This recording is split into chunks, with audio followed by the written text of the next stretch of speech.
बिस्मिल्लाहिर्रहमानिर्रहीम। सब देखने वाले एक मरतबा दुरूद पाक पढ़ लें। अल्लाहुम्मा सल्ली अला सय्यिदिना मौलाना मुहम्मद व अला आलिहि व सहाबिहि बारिक वसल्लम वसल्लु अलैहि। अस्सलाम वालेकुम, एडवोकेट मोहम्मद आसिफ असलम और आप देख रहे हैं लॉ एजुकेशनल एकेडमी चैनल।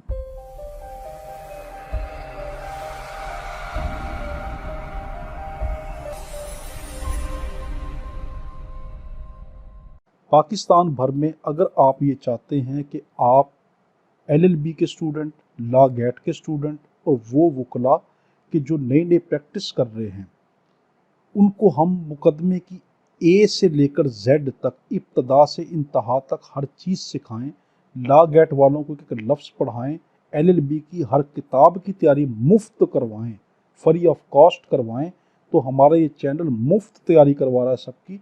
अगर आप ये चाहते हैं कि आप ये मुफ्त तैयारी करें, फ्री ऑफ कॉस्ट तैयारी करें, तो हमारे इस चैनल लॉ एजुकेशनल एकेडमी को सब्सक्राइब कर दें और साथ बेल आइकॉन का जो बटन है उसको ज़रूर प्रेस कर दें ताकि हर आने वाली नई वीडियो आपको बर वक्त मिल सके।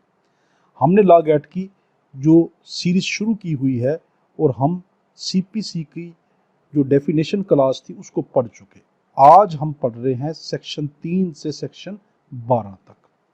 सेक्शन 3 में ये कहा गया कि हाई कोर्ट के ताबे डिस्ट्रिक्ट कोर्ट होती है और डिस्ट्रिक्ट कोर्ट के ताबे क्या होती है, नीचे वाली तमाम कोर्टें, चाहे वो स्मॉल काजेज कोर्ट हों या कोई भी कोर्टें हों, मगर वो सिविल कोर्ट होना ज़रूरी हैं, वो सारी की सारी कोर्टें डिस्ट्रिक्ट कोर्ट के ताबे होती हैं। तो देखो, हाई कोर्ट के ताबे क्या है, डिस्ट्रिक्ट कोर्ट, ज़िली कोर्ट, और ज़िली कोर्ट के ताबे क्या है, नीचे वाली तमाम की तमाम अदालतें जो स्मॉल काजेज कोर्ट भी हो सकती हैं या कोई भी सिविल कोर्ट हो सकती है, वो सारी की सारी किसके ताबे हैं, डिस्ट्रिक्ट कोर्ट के। अब लॉ गेट में आपको उलझा कर पूछेगा, आपसे ये कहेगा कि हाई कोर्ट के ताबे सिर्फ और सिर्फ डिस्ट्रिक्ट कोर्ट है, हाई कोर्ट के ताबे वो कोर्टें नहीं है जो डिस्ट्रिक्ट कोर्ट के ताबे आती हैं। आप कहेंगे नहीं, हाई कोर्ट के ताबे डिस्ट्रिक्ट कोर्ट तो है ही है, हाई कोर्ट के ताबे वो कोर्ट भी हैं कि जो ज़िली कोर्ट में आती है। एक दादे के ताबे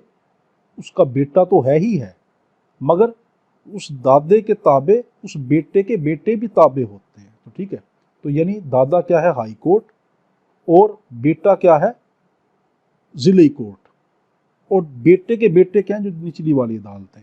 तो दादे के ताबे बाप भी है और बाप की औलाद भी दादे के ताबे।